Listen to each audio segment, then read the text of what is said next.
Hello, welcome to Trade Plates TV. Today you'll notice that we're in a slightly different location. We've come to Letchworth Motor Auctions in Letchworth to meet the guys I've got here today. I've got Simon Morgan, owner of Letchworth Motor Auctions, or director? Owner. In the middle we've got Danny Miller, who owns Basildon Car Sales. You watch me get it all wrong there. And Richard Hicks, and you're an auctioneer here. Correct.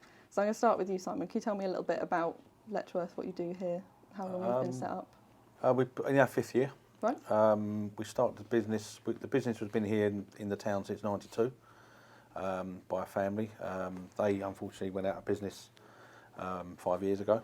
I then took the building and the premises over and rebranded, and then we've just gone from strength to strength in the last 5 years, and the last 2 years have been exceptionally good. What sort of stuff do you guys specialise in? We don't specialise in anything. We mainly motor vehicles and light commercials. That's where we are. We sub £10,000, £12,000 cars down to £1. So and in commercial vehicles that we will take and just dispose of for it, or whoever it is. Local companies, main dealer groups. Bit of everything there. Yeah. That's cool. Yeah. So Danny, do you want to tell everyone a little bit about what you do, what you specialise in? I've been in the motor trade since I was 19, so 6 years ago. I know I look older, but I'm not. I set up Basildon Car Sales a few years ago. I set it up as a one-man band originally, 10 cars. Then we just grew from strength to strength. We've stock about 70, list advertised at one time 50. We've got I've got 5 staff in total now. So we're just growing and growing, and hopefully by the end of next year, our plan is to have 250 cars. So it'll be a mini supermarket, not great, but a mini. That's cool. Richard, what's your background? How long have you been here? Well, I've been, apart from the first week, I've been with Simon since he started. Okay. But previously, I spent 25 years with British Car Auctions. So you know your stuff when it comes to Came auctioning here, cars. and it's been what I would class as a real success. Really, with every year we've grown and grown and grown. This is currently our best year we've ever had. So, I'm also doing something right. So if you guys watching have any questions for the guys, you can, if you look below, you can comment, you can let us know what you think, or you can tweet me at Believe Becca or at Trade Plates TV. Later, after the break, we're going to have Howard from Lawgistics talking about auctions and giving advice. So if you have any questions for him, just send them over as well and we'll put them to him. So I'm going to start with something that you've raised before, Danny, about your experience at auctions recently. What are you finding? To be fair, a lot of the big auctions, not going to name any names, but cars, even today I was trying to buy some cars, some M-powered cars, M5s. They're listing on Auto Trader for 35, 36,000, that's the average retail on them. And they were just making ridiculous money out of auctions. I don't know what they're doing with them, and you just can't buy a car at the minute, like a good spec car. I think the internet, the simulcast is just killing the job. I buy on simulcast, but the problem is everyone else can buy on simulcast, so they can buy in the comfort of their home, office, anywhere they like, and they can buy the Pacific stock, as in when normally 5-6 years ago when simulcast first was out, a lot of people used to travel to auction, so it used to be on a good day, if there weren't many big buyers, you could get some bargains. It's really hard. The big auctions, I think, it's hard for independents like me to buy a car and have a good margin, because you're competing with also the supermarkets who buy in volume, very small profits. That's what it is, unfortunately. That's where I am. Right. It's very hard. What do you guys think about that? I think you'd done right. I'd like to think, if he was selling the car and making the money they were making, what would he think? Yeah. Probably be quite happy. I remember when we started live online, we were selling minis to Turkey. It was, it was mad. So I'd have people come that travelled, 30, 40 miles to buy cars, and they were bidding against not just the whole of the country, but the whole of the network, basically Europe. So I think with how you get over that? What the gentleman's saying is with the we call it live bid. We were currently installing it at the moment here. If you're selling a vehicle, you're opening up your audience, and for your vendor, it's a big thing for them. Yeah. Because it will just enhance the value of their vehicles. When you're probably inside an auction hall and there's no live bid, you've got a limited market. It's very limited. It's like the internet, which changed our job or our jobs. I was a motor retailer for many years, and Richard obviously at British Car Auctions for many years. When the internet took place and the live bids came to the floor, it just opened up another market for everybody, and I think the motor trade blossomed on it for a long time. I agree with some points he's saying. Some of the large groups, they've got big vendors and big volumes. So the reason they've got that is for them they've got to dispose of their vehicles or they lose their contracts. Yeah. And then they've got to employ many people. So they've got to have it. But on the other hand, there are the individual businesses that the one-man band retailer, or 5, 6, 7, 8, 9, 10 staff. We have many customers like that. You've got to look after them as well, keep them going. Is that a difficult balance to keep? Because I guess you're nothing without either side, aren't you? No, you're not. But it's how you service it. You as an individual. For me, I have many customers that I've had for years, or people I've had relationships with for years, business-wise. I've bought them here, and they buy cars from us, and that keeps going and going and going.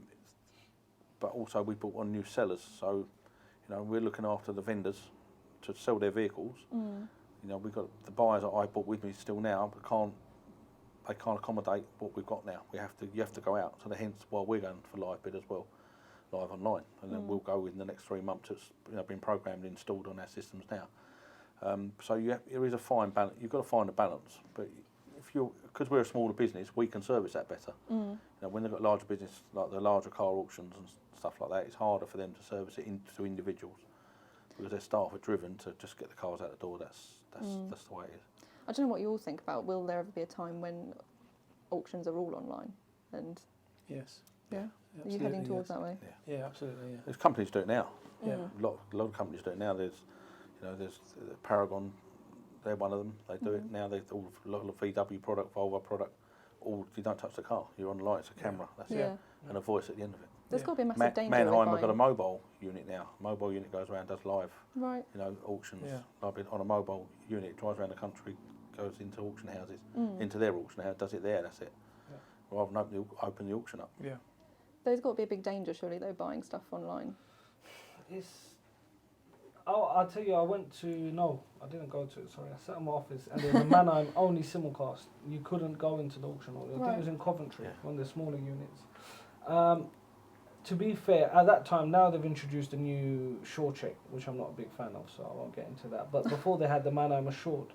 Now, as long as the appraisal was right and the Mannheim Assured, because there's always going to be certain things that didn't cover on Mannheim Assured. But these were like very new cars. They were like late cars, 2013, 14, 15. And they're very low miles. So most of the stuff was Mannheim Assured, plus it had main dealer warranty. So when you're buying stuff like that online, you're covered to a certain degree. It's really hard to do a bad buy. Right. But on a normal auction, there's so many cars that are not Mannheim Assured. And this is where it's tricky, because I buy a lot of that stuff because it's cheap. But the thing is, that some cars, how can I put it? Some cars are not Mannheim Assured because they never got time to get around to them. Some are not Mannheim Assured because they have problems.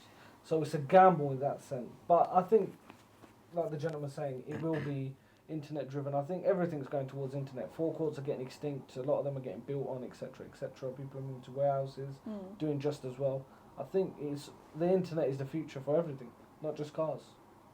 The one thing you can't get away from, though, is the interpretation of the grades. Right. What I consider in my old job to be a grade 3, which is perfectly retailable with a bit of refurb, this gentleman here could easily turn up and pay for it and could totally disagree with it.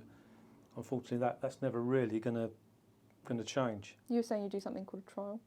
Yeah, we have a simpler system at the minute, which is just sold with a trial, but in the same way that sort of works. It does work, yeah. But when we just introduced the grading system.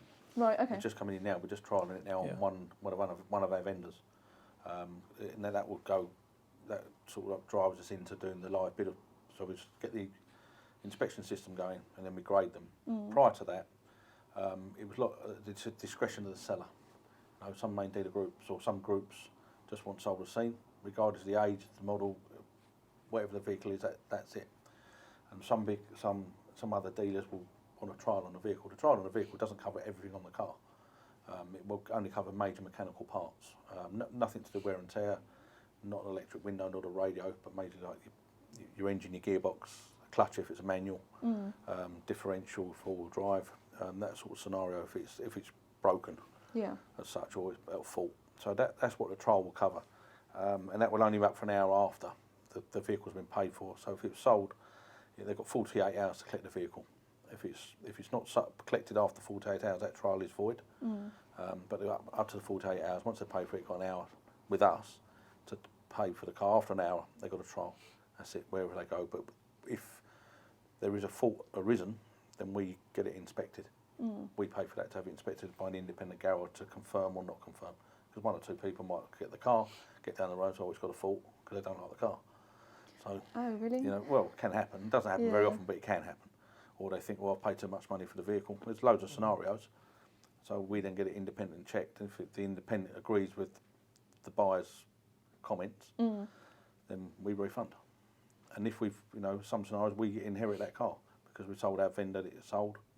And, we keep relationships going that way. It's a bit of a gamble, I guess. Yeah. Everything's a gamble. We can buy houses, buy cars. It's a gamble. Yeah, and you can only go on the information you're given, I guess. Yeah. It's something we were talking about. You may have seen on Twitter, Alan from JA Autos had an issue with a car that he bought at auction, and you gave him a bit of advice. What in that situation? Can you explain a little bit about what happened in that situation? Well, I'm not a big Twitter person because the girls have explained it to me. I'm not really. But anyway, I came across this problem. Stumbled across the problem on Twitter, where a guy that I didn't know bought a car from auction with what seemed quite a big problem. So I just asked him to tell me the story, which he did. And again, going back to my previous job, we did an awful lot of this problem solving, where we were selling probably 850 cars a week.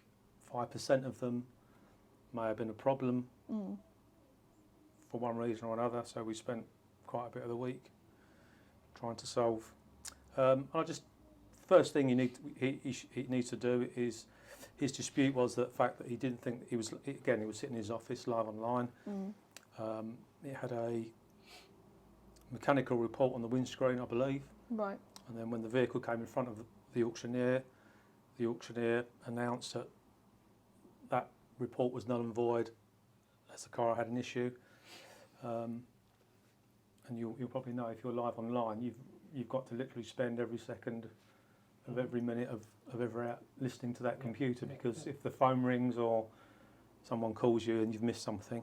So the first thing I told him to do was to get a recording of the tape. I think he was about 100 miles away from the site that where he was bidding live online, because it's a very simple task, and he would have, if they had have played the tape to him, he would have found out almost straight away exactly what they said, whether he'd missed it live online or whether they hadn't actually announced it, or so that's basically the first thing that I told him that he should have done. But I think he had trouble with the auction house actually playing the tape, which is a bit scary, really. Yeah.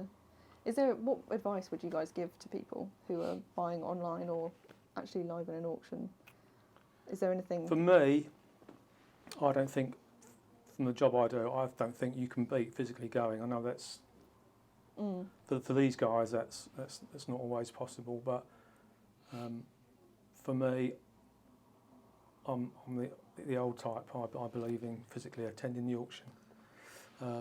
It's got to be the best. Not only you're attending the auction, but you're potentially relationship building with the people at the auctions. Right. Be it other buyers, members of staff. Does that make a difference then? Well, I think it can do. Yeah, I think it can do. If you just sit on your computer screen week in, week out buying cars, when there are issues or you need a favour, and you're just a number on the screen. I think what the gentleman's saying is he's absolutely right.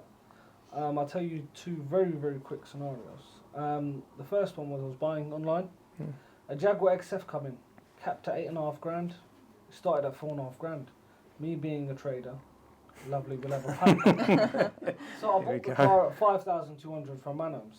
And I'm not ashamed to say this scenario because I was very upset. I buy a lot of cars out of Manor, minimum 20 a month. I know it's not like the bigger boys buy 200 a month, but for independent it's a lot of money for me, and I buy well spec cars. The car got delivered. No, the car came on a truck with 5 others. 5 others come off the truck. That car couldn't come off the truck for whatever reason. I wasn't there. It was early in the morning, about 7. Right. The car went back to my mum, then it came back, and then somehow, I don't know how, they got the car off the truck. I went to start the car, open the doors, nothing would work, so I put a jump pack on it. It was a keyless entry. Pressed the start and stop, nothing. So I put the car in the manual fob, pressed the start, it started, the engine was going bam, bam, bam, knocking, very bad. Next thing I know, the engine ceased. Within 5 minutes of me starting the car. It wasn't announced online, there was no notes, nothing. Fine, it didn't have a report with it, but they should, if there's an engine knocking that bad, they should have at least announced it for the buyer. I went to my account manager in Mannheim, not going to say which branch, got no help whatsoever, told that it wasn't assured, go away, in other words. So I left it. Last November I've had the car, still with me June, we've put engine in it, now it's not starting for whatever reason, still stuck with it. Now another quick scenario, I bought one out of BCA, 530, paid $2,000 over cap, 14,000 or something the car was, drove the car out, drives lovely. I was doing 40 miles an hour because BCA in whichever one I went was very tight roads. Gearbox, fault, everything. The car had a report, the gearbox was working, everything. Next day I phoned BCA. They said to me, yes, the car did have a report, but the car can only be driven 20 metres in gear 1, and that will determine if the gearbox is working or not. Well, how can you determine a clutch slip from driving 20 metres when the problem is in 3rd or 4th gear and it's automatic transmission? £2,500 later, I got the car fixed, sold it at a loss and counted my losses. So even if you're at a physical auction, it's very, very difficult to determine gearbox problems, etc. But when I go to a physical auction, I normally do well because you get to vision the car, you get to see, because some people have different level of expectations of prep. You get to see the car physically, you're obviously making relationships, the auctioneers, they recognise you're there. And to be fair, for some reason, when I'm in an auction hall, I always seem to buy the car cheaper than online. Any car. Really? It's just, I don't know what it is. It's just when you're in an auction hall, maybe other bidders realise who you are, we're friends, you know. A lot of people, even though it's a business, we don't like to bid each other and tread on each other's toes. So, physical auction, and to be fair, the smaller auctions, like, I didn't know this auction existed, not being rude, but now I've come here, I think I will hopefully in the future make a good relationship and buy from here. Because I think the small auctions will go that little bit extra. Like the gentleman said, the trial, Mannheim used to do like the Mannheim Assured, but now they've got this sure check, which is total nonsense. But when you've got a trial as such and you've got that relationship and something does happen, because if you're a good customer, they're always there to help. Whereas in the bigger auctions, that you're just a number. If you go, they've got supermarkets. There's about 5 big supermarkets that we all know of, and I'm always ranting on the forums of. But if I go, they're not going to miss me. The supermarkets will buy it. It's just one less. For the supermarkets, it's better because they'll buy more cars because there's less buyer. And for the auction houses, fine, they might miss out on a sale or two, but they're selling thousands. What is one independent who buys 20 or 30 or even 40 cars a month gonna? It's no difference. Nothing. We always used to, when we were live online, if there was 2 bids at the same time, so if someone attended the auction bid at the same time that we had a live online bid, we'd always prefer the guy in the hall. We'd always take his bid first because he'd made the effort to come. Even, well, I guess they're bidding the same amount at the same so time. if the bidder in the hall puts his hand up at the same time as the bid comes live on the auctioneer's screen, we'd always give the bidder in the hall the bid because he'd made the effort to come.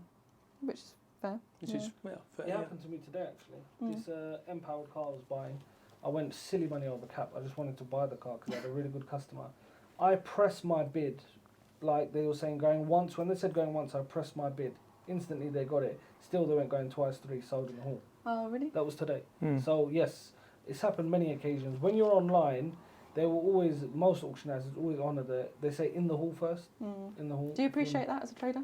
To be fair, yes, at the end of the day, you have to respect the guy's got out of bed, gone early in the morning, driven in terrible weather conditions. Well, you're sat in bed on your laptop. Exactly, or in the office. I was going to ask you actually, if your car was that important for your customer, why didn't you go to the auction? To be fair, it was Bry House, which was Brick like... House. Brick House, yeah. Brick House, sorry. Yeah, it's a long way, Yorkshire. Yeah, it was about 200 odd miles. I wasn't sure I was going to buy the car because M-powered cars and BCA are making silly money. So I thought, right, I'll sit here.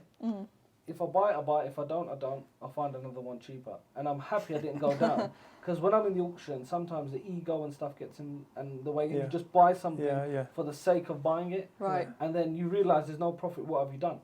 And it's happened. When I'm in the hall, when I'm online, I'm always sensible. I buy very minimal. When I'm in the hall, We've got an sometimes... auction tonight.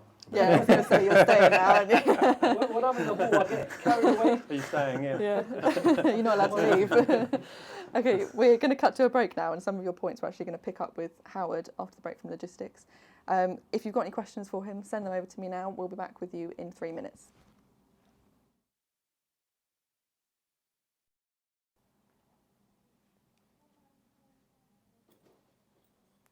Hi, welcome back to Trade Plates TV. I'm here at Letchworth Auctions with Simon, Danny and Richard.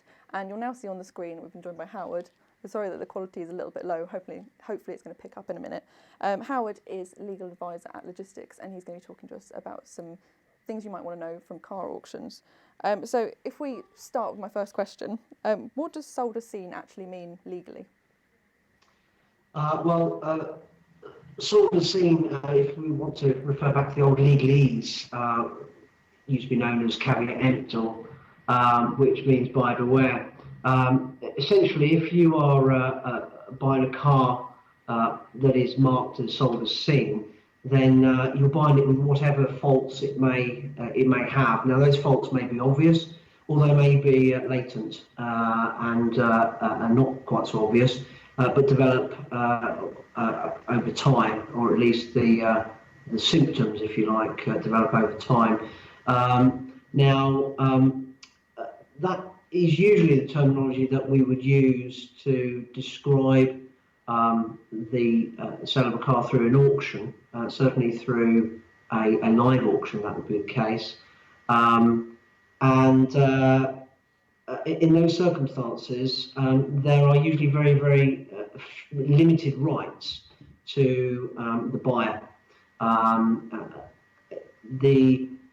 That can vary from time to time, particularly if we're talking about online auctions, but that's another matter. We'll probably come on to that in a few moments. So can you assume that a car will always be sold as seen at an auction? No, not always. If the car that's being sold is a brand new car, then sold as seen would not apply. That's probably the obvious example, if you will, of a circumstance when sold as seen would not apply at an auction. So what about on something like an eBay auction? Because it's something that's come up recently. Does that still count? Because there's a chance it might go to a consumer. Yes, indeed. Well, things are a little bit more complex when you look at online auctions. Providing the seller correctly describes the goods, and in this case we're talking specifically about cars, then there would usually be no recourse in respect of an online auction. I know we've spoken about eBay specifically, but any online auction that would be the case normally.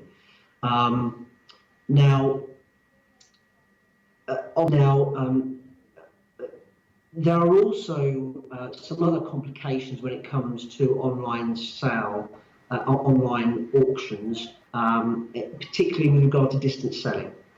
This is quite a complicated area, which we probably don't have enough time to talk about in too much detail today. Obviously, as long as the traders who are selling vehicles via an online auction are aware that they might need to, they will need to provide a sort of cooling off period. The current period is 14 days that they would need to give, and they need to give notice of that to the buyer as well if they're selling via an online auction. But as I say, the rules in relation to online auctions are a little bit different to live auctions. Yeah. So what about what rights do traders have when it comes to things like misrepresentation and? Yeah, well, traders' rights on the face of it are somewhat limited when they buy vehicles at live auctions. because we go back to the point that we started with, which is that ordinarily cars are sold through live auctions, sold as seen.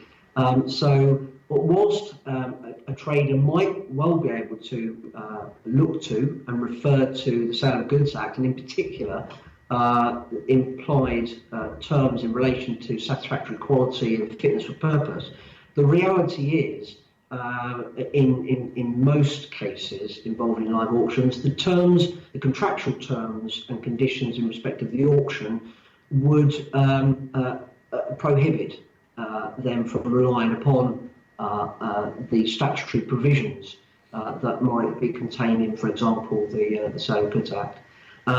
So where does that leave a trader? Well, the only real recourse that most traders would have in those circumstances, if something goes wrong, is to look at, as you mentioned, Rebecca, the misdescribing or misrepresentation of the vehicle. Now, that will not necessarily help you if you find a defect with the vehicle, but of course, if the vehicle has actually been misdescribed, that's a different matter entirely. That might well give rise to a claim arising from breach of contract. And the Misrepresentation Act of 1967 is our best weapon in those circumstances on behalf of traders if they buy a vehicle which has been misdescribed in an auction. Now, if that situation occurs, then a trader who has purchased such a vehicle would be entitled to rescind the contract, which means either to revoke it or cancel the contract, and they would be expected to be put back into the position that they were in before the contract was entered into, if at all possible, or as close to it as possible. As you probably gathered, the vast majority of cases that come our way from traders who've had issues following auction tend to be misrepresentation, because that's really the only thing we can usually hang a hat on in terms of doing something about it for them. I would say this, that whilst it is the case that a trader going to an auction, a live auction, is their contract for sale at the live auction is not necessarily with the auction house itself. The auction house is acting as an agent to the seller of the vehicle, so their contract would actually be with the buyer. Sorry, with the seller of that vehicle rather than the auction house itself. But what I do find, and perhaps some of your contributors might talk about this also, is that as a general rule, I believe quite often if there is a case for misrepresentation, that the trade buyer should really be looking to the auction house in the first instance to seek some assistance from them to resolve the dispute that arises. I think it's also correct, and again your contributors will be able to say whether I'm right here or not, but I think it's also correct that auction houses are not obliged to provide details of the sellers, but often they will do, and often they will, in my experience, assist if there is a good case for alleged misrepresentation in respect of the seller's description of the vehicle. And obviously it follows that if the auction house themselves have made a mistake or have deliberately, I'm sure that doesn't happen very often, but if they have deliberately misdescribed the vehicle, there would be some responsibilities upon the auction house in those circumstances, perhaps. But it will all be subject to a thorough review of the auction house's terms and conditions, I think, before we will be able to say with certainty what the situation is there. Yeah. Sorry, you were saying there was another... I was saying, if I guess, can you explain what would be an example of misrepresentation and what wouldn't count? Yeah, what wouldn't count? I mean, quite often vehicles are described, let's say, as a good little runner, for example. But then the car travels 5 miles away from the auction house, and the timing belt snaps, and the engine is wrecked. Would that be is that a misdescription? Well, probably not. the car did run to a fashion. Describe that sort of description as more of a statement of opinion rather than a statement of fact. And what we're dealing with here in terms of misdescription are statements of fact rather than opinion. So there are many, obviously, phrases that are used when describing vehicles, but I think really and truthfully, we've got to be looking only at statements of fact and whether those facts are correct or not to determine whether or not there has been some form of misrepresentation. Yeah. So what if something was announced during the auction? Where would a trader stand?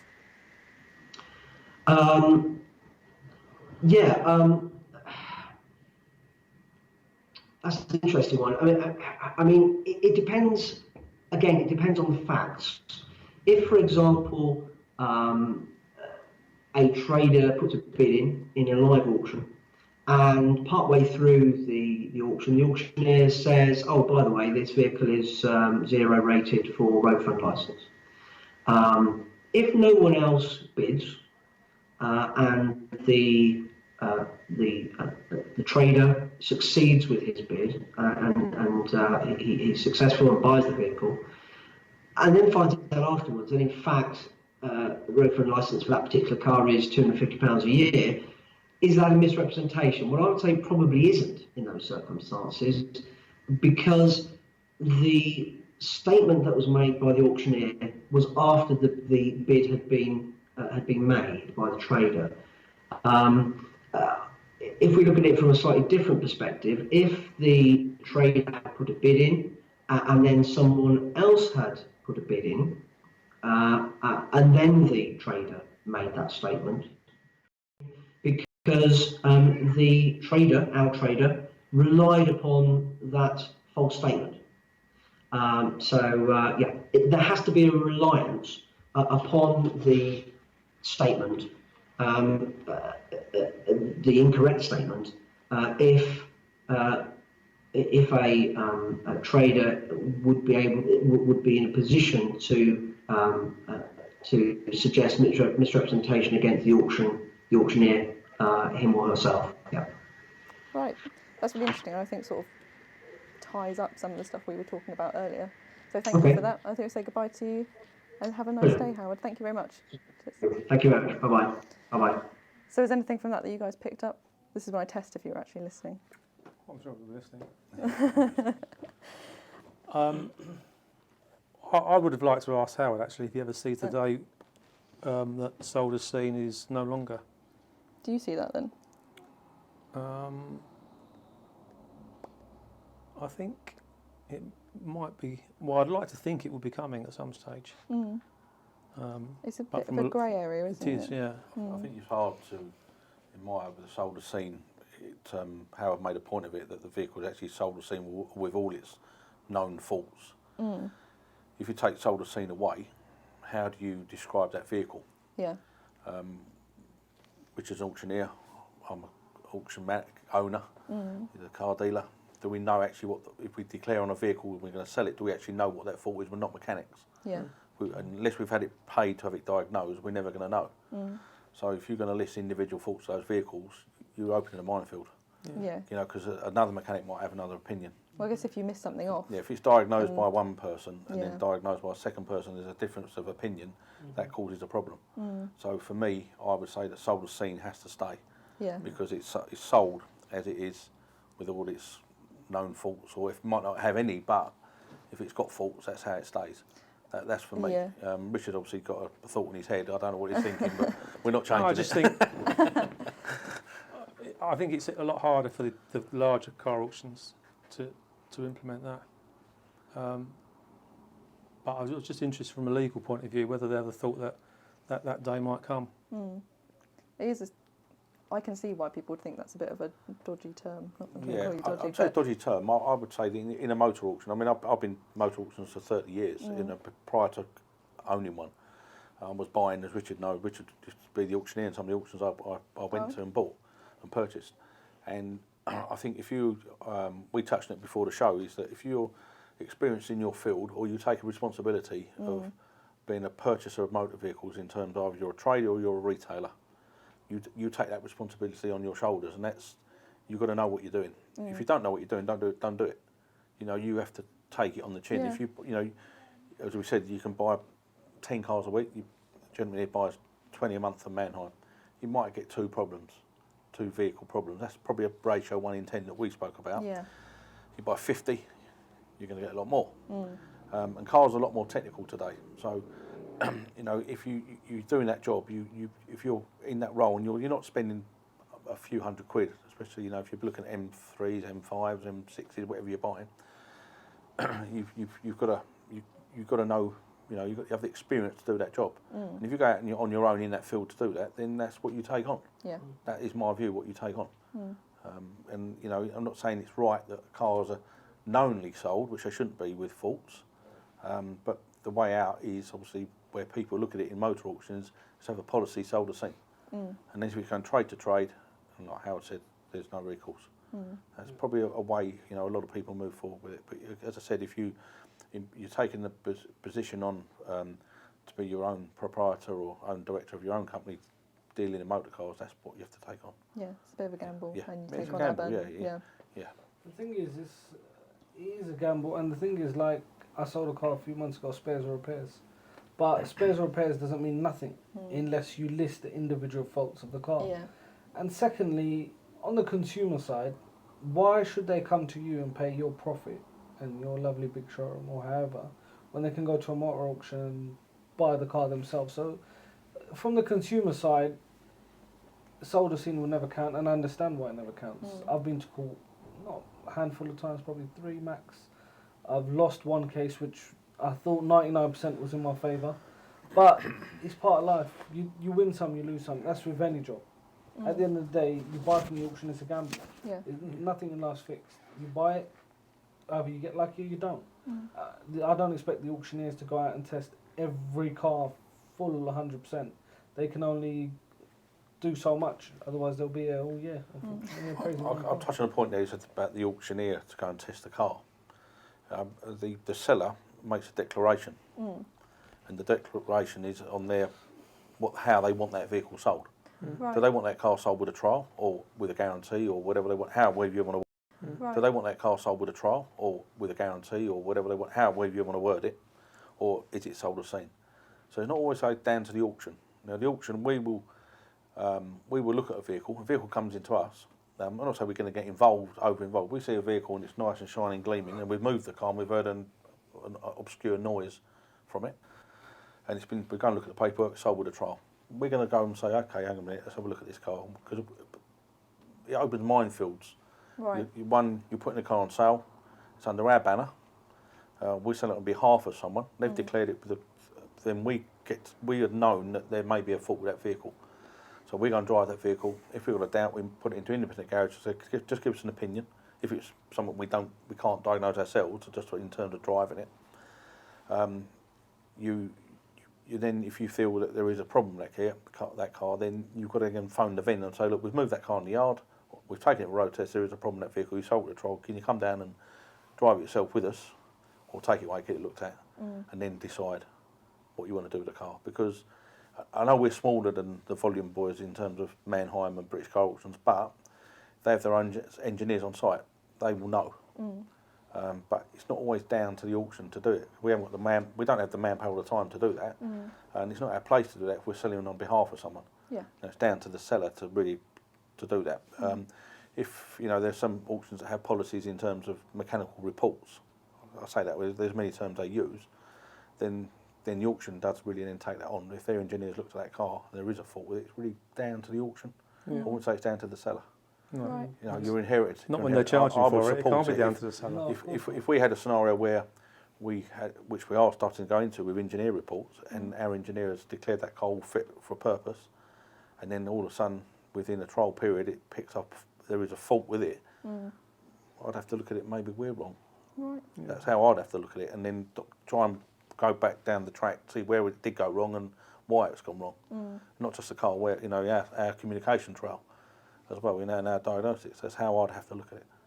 So before we finish, what I'm interested to know is, are you guys seeing any changes at auctions, cars that are going through, any different trends? In terms of what, pricing, Yeah. models, We touched on the scrap value, didn't we? Yeah, we touched earlier, didn't we, before the show when we were talking. You know, the lower end of the market is definitely finished. Not finished in terms of there's still buyers for everything, but in terms of values, cars. You know that probably this time last year, your scrap value was 200, 18 months ago, £250.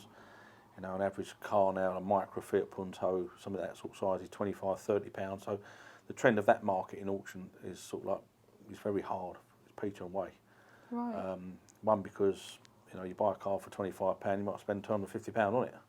Or you buy a car for £50, it's the reconditioning cost of that vehicle. Road licences changed. You used to buy cars in auction where the road licence, fund licence may be passed on to the new keeper. That's changed. You're now going to tax the vehicle. It's another expense. So again, it has a knock-on effect with the value. All these pressures on margins Yeah, again. pressure on the margins. Yeah. So the trends there have definitely changed. In terms of particular vehicles, I would say that a lot of retailers or people we deal with in terms of retail sites have come away from the lower end of market, like sub £2,000.